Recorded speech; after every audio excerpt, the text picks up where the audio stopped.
The British pound opened the week higher, extending last week's gains that we saw towards the end of the week. Recall at the beginning of the week, big sell-off in the pound prompted by a much stronger dollar. And then since we have since reversed that, given the fact that the dollar now dealing with a lot of debt ceiling and sort of fed back and forth, there's a lot of issues with the dollar that happened very quickly. We saw the dollar rallying very strongly, then quickly turn. We saw the pound selling off very strongly and then quickly turn.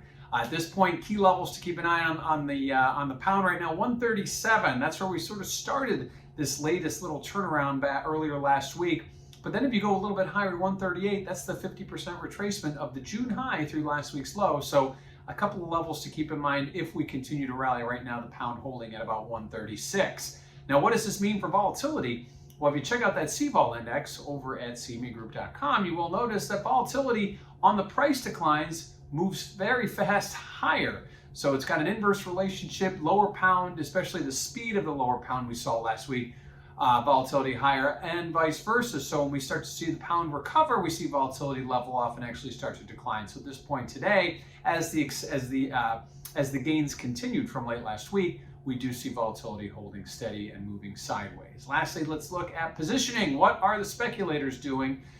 Speculators took their positioning down to flat, so they weren't long or short the market ahead of the September FOMC.